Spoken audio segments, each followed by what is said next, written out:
My name is Rachel and I love crafting. And today what I have is yet another epoxy resin Amazon haul, and also I'm going to be trying out and I suppose reviewing a couple of the new molds that I did purchase. I don't want this to be another like half-hour long video, so when I do the test on the molds, I'm not going to show you a lot of the process. You can watch my other epoxy resin video if you're curious about all that experimenting and seeing what I did. But for this one, I'm just going to off camera mix and prepare my molds with the mica powders, and I might show on camera some of the pouring of the molds, but I'll definitely, the fun part will be unmolding of the molds. But first, let me show you the few things that I did get in this epoxy resin haul. I got some more epoxy resin because I'm almost completely out. These are much larger bottles than I purchased previously. It's 550 milliliters or 18.9 ounces per bottle. And I think my last set was like total only 23 ounces, where this is a total of, I wanted to say 40 ounces. Yeah, this is a total of about 40 ounces between the two bottles. And this kit did also come, like a lot of the other kits do, with gloves, pipettes, and some wooden stir sticks, and some measuring cups. These are not reusable measuring cups. I can get these out of here. But they do have the measurements there on the side, so that would be easy filling. And let me show you the new molds that I got, because obviously that's the part I'm most excited about. First set, again, does have another coffin mold, and I know I already have a coffin mold, but that's not the reason I got this set. It was the only set where I could find bat skull mold, and I really wanted the bat skull mold. He's a lot bigger than I thought he was, but that's pretty awesome. But this did also come with this crow skull mold, and this double crow skull kind of heart-shaped mold. So that was that mold set. Second mold set is a Ouija set.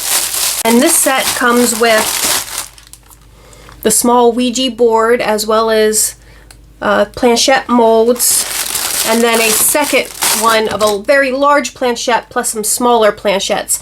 And I'd actually already gotten a planchette mold set. I'd already gotten these planchette molds, but I was hoping that these bigger ones would have been just a little bit smaller. I wanted ones more these sized because I want them for like pendants. These I've used, and I did make a pair of earrings with these, but these I just thought were kind of big for pendants. So that's why I purchased this second mold set. But here are the earrings that I made with that first mold set with the smaller, see there, the smaller planchettes. I thought that those came out pretty cute, and it's surprisingly light. But those are the new molds. And like I said, we're also going to be trying out some of these new molds, and that'll be coming up here in a few minutes. But there's something I wanted to share with you guys because I just thought this was so crazy interesting. So the other day I made this coffin box, and I had decided that I wanted to put the bat on the lid. And I thought, well, why don't I use some of the UV resin as glue to get the bat on the lid? Now it worked. The bat is very firmly attached to the lid. But this is so weird. The UV light made this rubbery. Like, it's been days and it hasn't re-hardened. That is just the weirdest thing. So do not put your epoxy, because see, this is super hard. This is hardened to, like, you know, hard plastic. Do not put your epoxy resin, if you don't already know this, do not put your epoxy resin under a UV light. It makes it rubbery and it won't re-harden. I just thought that was super weird, and I just wanted to share that with you all. But let's get this turned around into some craft vision, and we'll show you a little bit of some mold filling, and we're definitely going to show you some unmoldings and talk about what we think of these new molds. So like I said, to save time, I was doing all of this off of camera, but I did want to bring you in for just a pour. And I have been wearing my painter's mask, which I just pulled down so I could speak, and but I've ordered a really nice respirator mask that has replaceable cartridges that help with organic vapors, which is apparently the dangerous stuff that this emits while it's curing. So, but I did want to show you the coffin pour, and I also wanted to show you a trick I learned. Like, if you I overfilled this coffin pour, and you can see how wide the base is. Like, if you see it from the top, the base actually expands out a little bit. And even when you don't overfill, sometimes I've noticed that that's this part, it expands out. And I've learned a trick to eliminate that, and I will show you that here in a second. But let's get this poured in here. And I'm probably going to have to make another batch of this. This particular batch is dyed with black mica powder and that green automotive paint that's supposed to be like multi-chrome, although I don't see any colors other than green in it, but it's supposed to be like a multi-chrome automotive paint.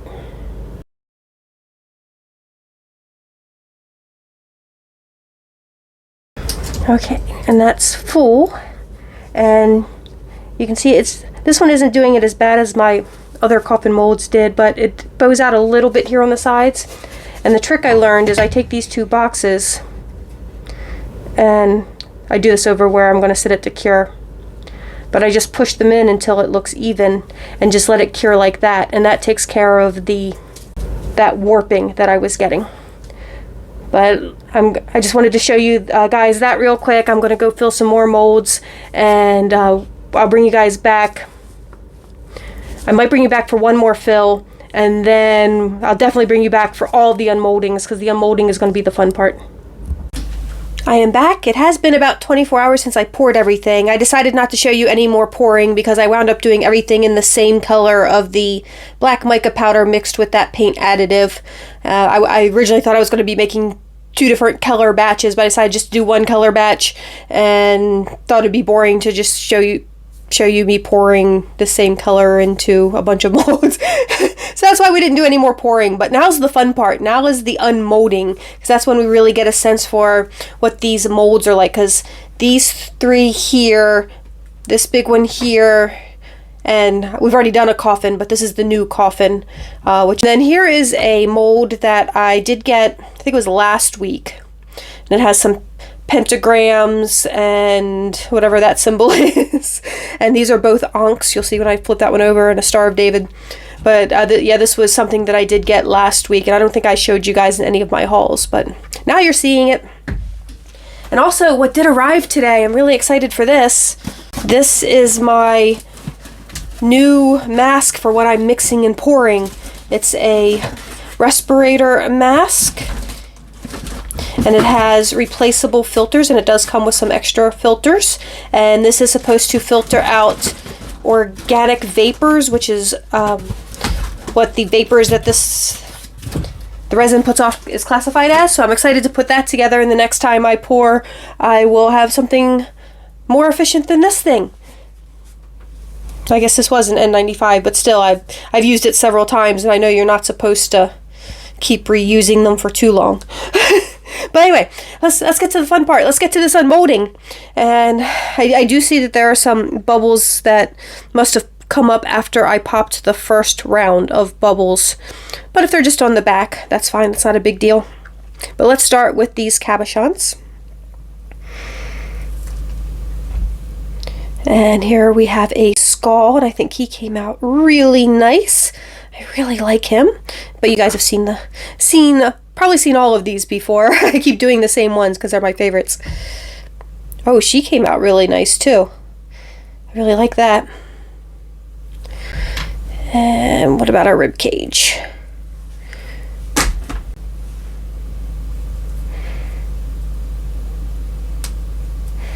I have to do a little bit of cleanup on some of these. I was getting a little messy there towards the end. These were my, I had just a little bit left. I was trying to figure out what I could do so it wouldn't go to waste projects. But yeah, there we go. We've got a nice little rib cage. Of course, as always, I can't resist making some more bats. So there's the small one, and I believe I made them both the same, copper and green. Yup. Nice. Oops. But, you know, I love my bats. Do all sorts of things with these. Can decorate coffins with them. We can make pendants with them. I've been making all sorts of bats. Okay. I'll do this one next. This is something new you guys haven't seen before. Ooh.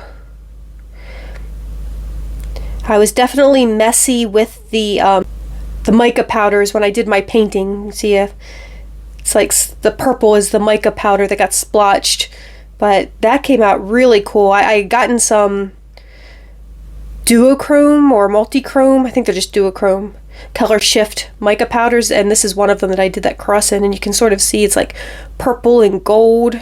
That's pretty cool. That came out really nice. I do have to clean it up a little bit though. I have some extra around here, but this one I didn't do anything with mica powders. This is just the resin. Now these are still a little soft because you can demold them. I think you can even demold them as soon as like 10 or 12 hours. And it says full cure at 24 hours, but I've discovered that's not true. I don't get a full cure where it's rock hard until about 48 hours. But if you do bend them a little getting out of the mold, they're easy enough to straighten. But that came out nice. I do like that. Even though that green automotive paint is touted as a multi-chrome, all I ever really see in it is a green sparkle, but it's still a really cool effect. Next, we're going to do the cat here. I'm saving the new ones for last. But let's do our cat.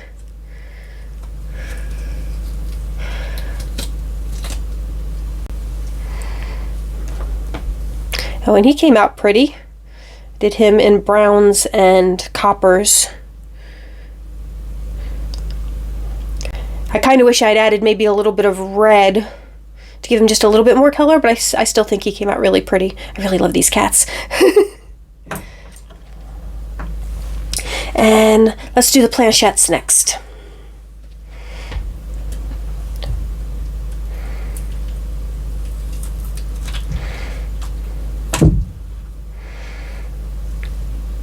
And that came out nice, and I did paint the Ouija with some green mica powder. It looks like I had a couple of bubbles in here. You can sort of see where there's like a little black spots. Those are actually bubbles. They're little indentations. But other than that, not bad. Not bad. Bubbles are just a thing that I guess kind of happen, and it's hard to eliminate all of them. I'm excited about this because you can see the planchette hole is a cat. And he came out pretty good. I did get a little messy, so the mica powders are in some places where I wish it wasn't. So it's not as clean as I would like, but still, that came out really cool. I was thinking something else I could do is put it down on like this, underneath here I have a blue silicone surface, and I could fill that with clear, and then that way I could have like a clear glass window, like the some planchettes have the clear plastic window. But yeah, nice. And let's break out this last one. Oh, I did a pretty good job on that one of not getting it everywhere and just keeping it in the letters. So that came out pretty cool. All right. So this mold, this is one of the new ones from this particular video that I was part of my haul in the beginning, so this mold definitely gets a thumbs up. These came out really nice. Okay, we're going to do this coffin next.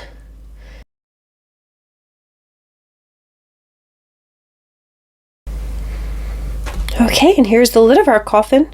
And again, I just really do like that black and green car paint mix. There are a bunch of pinprick holes. I don't know if you can see them. There they are. And that obviously is from bubbles. I'm not sure how to eliminate that.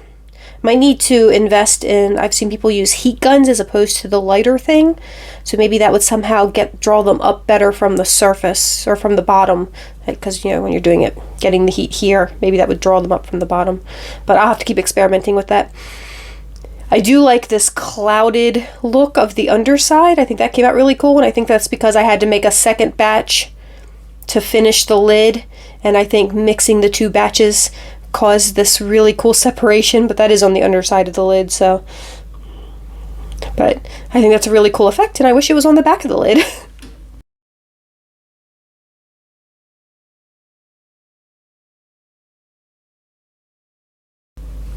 And here's the bottom of the coffin, and this came out really nice. Again, there's a couple of small bubbles where you can see the just little bits missing.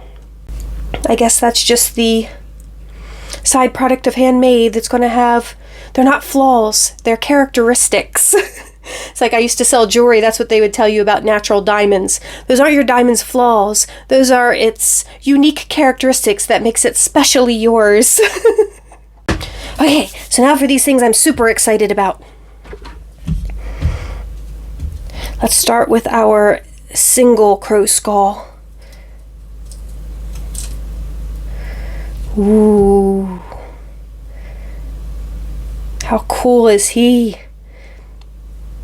And that copper mica powder is just gorgeous. That's amazing. I love it. And he'd be good.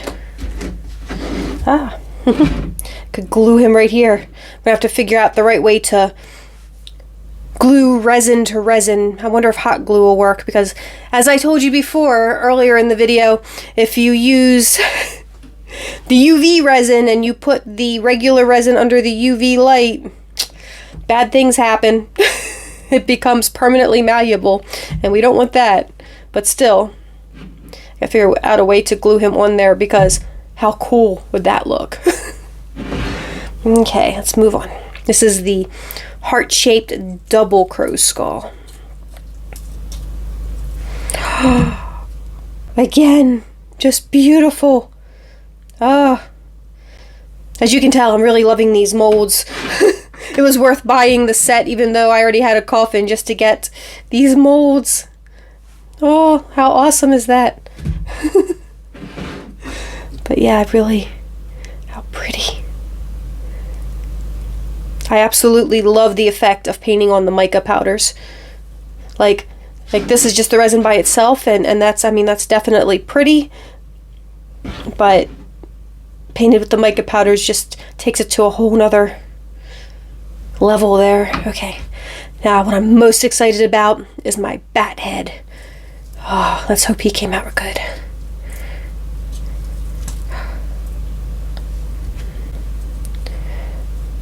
Oh, it looks like a couple of his teeth broke off. Oh no. I'm gonna have to be careful of that in the future. As you can see right there. So actually, yeah. Well, there's nothing in there but a little bit of paint. So I'm thinking maybe, see there, there's no like actual resin in there. So maybe they're supposed to be broken off like that. Maybe that's the look.